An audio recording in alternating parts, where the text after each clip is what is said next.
Le Collège des médecins radie Pierre Mailloux, on ne peut plus l'appeler docteur, de façon provisoire en tout cas, donc période indéterminée. Dans sa décision qui a été rendue, on dit qu'il représente un danger pour ses patients. Pierre Mailloux est avec nous. Bonjour. Oui, bonjour Paul. Là, on comprend qu'aucun patient n'a porté plainte.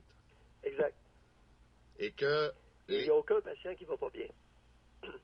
Et qu'il y en a 320 à être replacés dans le système. Ouais. Cependant, et là, je voudrais vous entendre là-dessus, parce que le collège dit que vous avez prescrit des médicaments à trop forte dose, dans certains cas, 6 fois la dose suggérée. C'est vrai ou pas? J'utilise des dosages élevés, c'est pas 6 fois, là. Ça, c'est hystérique de la part des propos hystériques de la part du... Mais ça fait 26 ans. J'ai appris à l'Université de McGill à haute dose d'antipsychotiques dans les gros cas de schizophrénie. Et j'ai toujours fait ça depuis 27 ans. À combien de patients, savez-vous? Bon, je dois avoir peut-être un 30 à 40 patients là, qui prennent des doses plus élevées que la moyenne ou que les doses d'entretien. Mais là, c'est pas 4 patients, là, c'est une trentaine au moins. OK. Mais là, c'est parce que pour le commun des mortels, on dit que la dose est en tout cas supérieure à ce qui est recommandé. On ne parle pas de normal, là. Donc, on dit recommandé. Ça veut dire que vous avez prescrit plus que ce que le fabricant recommande. C'est-à-dire, le fabricant ne traite pas les patients. Et le fabricant, lui, fabrique des pilules. Comprends-tu? Et il n'y a pas fait d'étude là-dessus. Là. Il n'y a aucune étude. Et c'est les cliniciens qui déterminent la dose qui sera efficace. C'est pas le fabricant. Le fabricant, lui, ce qu'il a fait, c'est qu'il a pris son produit et a piqué des rats avec. Puis il a essayé de déterminer l'innocuité. C'est-à-dire, quand est-ce que le rat va mourir? Alors, les doses que j'utilise sont très sécuritaires et j'ai jamais eu aucun problème. Il n'y a aucun de vos patients qui, en recevant ces doses plus élevées, ont eu des effets secondaires ou ont eu des problèmes? Jamais. Jamais. Jamais de problème de santé. Et les effets secondaires, Paul, ne sont pas reliés à la dose. C'est individuel. Et à partir d'une certaine dose, même si tu augmentes la dose, les effets secondaires n'augmentent pas. Il arriverait quoi à ces patients-là s'ils avaient la dose, disons, recommandée? Ben, ils seraient psychotiques. Ils seraient hallucinés puis délirants. Ils seraient beaucoup moins bien. En connaissez-vous d'autres psychiatres qui prescrivent de la même façon? Ben oui, j'ai donné un paquet de conférences là-dessus. En France, ça se fait. J'ai des articles. Ben oui. Non, mais de vos collègues au Québec, par exemple, qui pourraient prescrire, disons, des doses similaires à des cas similaires? Oh, écoute, pas pour dire avec des dossiers, là, mais on utilise, ben oui, le groupe de Saint-Jérôme utilise facilement du Seroquel à 1500, 1800 mg, alors que là, on me reproche, moi, dans un cas, d'avoir utilisé 1300 mg. Non, mais ce que je veux dire par là, c'est que si la décision du collège, dans le fond, est une affaire politique plus que médicale, est-ce qu'il n'aurait pas été possible pour vous de dire, ce que je fais n'est pas dangereux, la preuve, il n'y a pas de problème avec les patients, et je ne suis pas le seul à faire ça? Mais oui, mais Paul, la cause n'est pas entendue. Le comité ne voulait pas entendre ça. C'est une mesure provisoire. Je suis radié provisoirement en attendant, avant que le procès commence. OK, mais là, allez-vous... J'ai mentionné ça. Guy Grenier, le DSP, est venu dire on n'a pas de problème avec les patients de Mailloux. Comprends-tu? Il y a une très belle réputation, Louisville. C'est tout. Le comité de discipline, il ne voulait pas en savoir plus que ça. Ils m'ont radié sur les seules affirmations d'inquiétude de Mario Deschênes. C'est ça qui est épouvantable. La cause n'est pas entendue. Je suis radié avant le procès.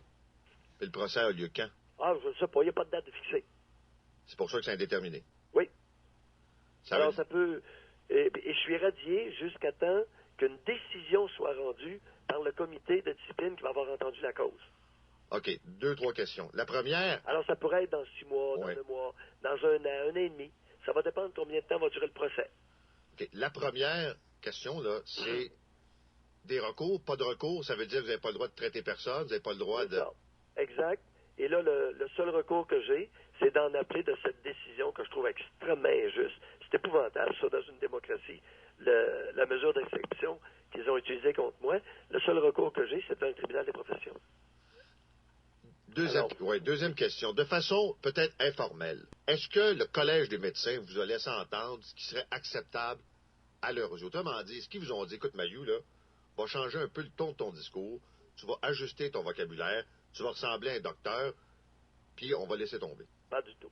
J'ai offert ça. Ben, j'ai offert. Vous l'avez offert? Ben oui, j'ai offert jeudi matin. Le jeudi matin avant Noël. Le 21. Vous leur avez dit, moi, être plus tranquille? Non, ben, j'ai dit, écoute, tu sais, j'avais été prêt à accepter certaines petites affaires, certains petits gugus, là. Puis, non, il n'était pas question. Fait que leur objectif, c'est de vous sortir de la pratique Ben médicale. oui, alors, ils savent très bien. Si tu allais voir, dans les 320 dossiers, là, au moins la moitié, c'est des gros cas de psychose, comprends-tu?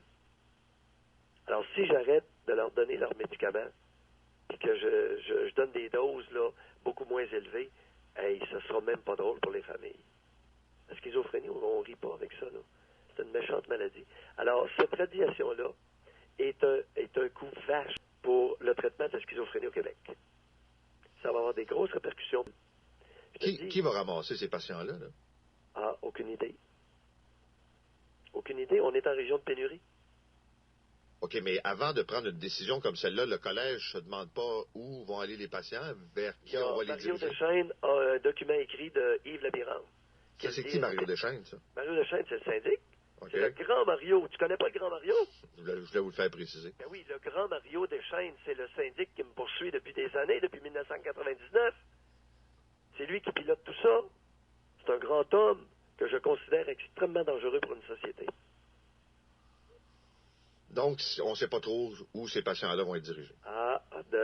Vous pourriez, ceux que ça intéresse, appeler le DG de l'hôpital Comtois et appeler le DSP de l'hôpital Comtois, appeler le DSP de l'hôpital Sainte-Marie à Trois-Rivières, Yves Lamirande, qui a envoyé une lettre, puis il a dit, pas de problème, on va les accueillir, les patients de Mayo. Oh là là! Hey, il a mis ça par écrit, le type. Alors, Mario Deschênes a bien trafiqué son affaire. Alors, Très habile, le Mario. Ça veut dire, donc, pas de pratique médicale, pas rien pour les prochains mois, jusqu'à ce que la cause soit entendue. Exact. Et ça peut être des mois. Alors, je suis radié provisoirement. OK, mais là, pour un délai indéterminé. Comme si j'avais commis un crime. C'est épouvantable, cette mesure-là. J'espère qu'il y en a une couple qui vont allumer parce que c'est une mesure d'exception qu'on a utilisée contre moi de façon extrêmement injuste, Paul. Est-ce que... Je ne veux pas me plaindre. Là. Non, mais la question, c'est, dans le fond, là, est-ce que vous avez eu votre leçon? Là, allez-vous rentrer dans le rang en disant, regarde, on te donne un bon coup de poing sur la gueule, Mayou, on va t'amener en procédure, puis on va voir comment tu vas te comporter entre-temps. Non, Paul, oubliez ça, c'est jamais. C'est que je suis un très bon psychiatre. Et les traitements que j'ai faits ont donné de très bons résultats. Et donnent de bons résultats. Faites-moi pas suivre. Comprends-tu? Puis pour ce qui est de mon langage à la radio, ben, je fais attention. Pas tout le temps quand même. Je suis relativement correct, Paul. Pas tout le temps. Mais j'aimerais ça connaître... Pas dit tout le temps. OK. J'aimerais connaître le nom d'un psychiatre qui prescrit à la même... En fait, les mêmes doses que vous faites. Bon, ben, appelle Annie Iskandar. Qui? Annie Iskandar. C'est qui, ça? Ben, c'est un psychiatre. Au Québec? Oui. Elle a prescrit la même chose que vous. Ben oui, appelle, puis informe-toi du côté de McGill. C'est là que j'ai appris ça. OK. Alors, appelle Iskandar. H-I-S-K-A-N-D-A-R. Parce que là, si on vous met à la porte du collège parce que vous prescrivez des doses que d'autres font de façon identique, c'est un peu spécial. Paul? Non, mais on prend ça en note. Paul? Annie Iskandar. H-A-N-I. Mon équipe vient de noter. Annie, ça c'est son prénom. Iskandar. Merci. H-I-S-K-A-N-D-A-R.